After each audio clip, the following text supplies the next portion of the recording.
their own tactics. Suddenly, the games no longer work, the guilt trips fall flat, the gaslighting fails to confuse.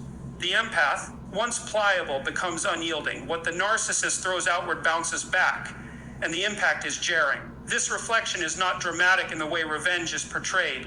It does not need shouting or chaos. Often it is quiet and deliberate, but its quietness makes it more devastating. A narcissist thrives on control, and the empath's refusal to play along dismantles that control piece by piece. When the narcissist attacks, instead of absorbing, the empath stands firm and lets the attack reveal the attacker. Instead of apologizing for things they didn't do, they hand the blame back. Instead of softening their voice to keep the peace, they let silence become its own weapon. In that silence, the narcissist sees themselves clearly, often for the first time, and it terrifies them. What makes this shift so powerful is that it comes not from cruelty, but from clarity. The empath is no longer willing to distort themselves to protect someone else's illusions. By reflecting pain back instead of absorbing it, they redefine the entire relationship dynamic. The narcissist, who once thrived on the empath's endless tolerance, now finds themselves staring into a mirror that shows every fracture they have tried to hide. The empath does not need to scream or fight. They only need to stop carrying what was never theirs to begin with, and in doing so, they force the narcissist to finally face it. The narcissist operates on a foundation of predictable patterns. Their sense of control is not random. It relies on a kind of script that they expect others to follow. They provoke, they manipulate, they distort, and in return, they anticipate compliance.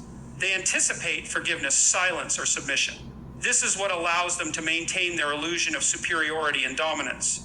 But when the empath shifts, when the one they counted on as their most predictable source of tolerance no longer behaves in the expected way, the entire structure begins to tremble. But the destabilization comes not from an explosive act of rebellion, but from the sudden collapse of certainty.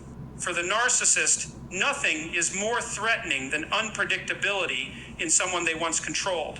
The empath was always the stabilizing force in the relationship, the one who absorbed chaos and created calm, who took the role of understanding even when none was given to them in return. That reliability gave the narcissist a kind of unspoken security. No matter how far they pushed, no matter how cruel they became, the empath could be relied upon to remain, to endure, to carry the weight of both people.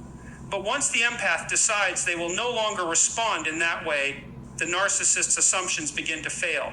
Suddenly, the accusations don't draw guilt. The gaslighting doesn't create confusion. The outbursts don't inspire appeasement. Instead, the empath responds in ways that break the cycle, and that break shakes the narcissist at their core. The destabilization is psychological as much as it is emotional. Narcissists build their identity on fragile scaffolding that must be constantly reinforced through control over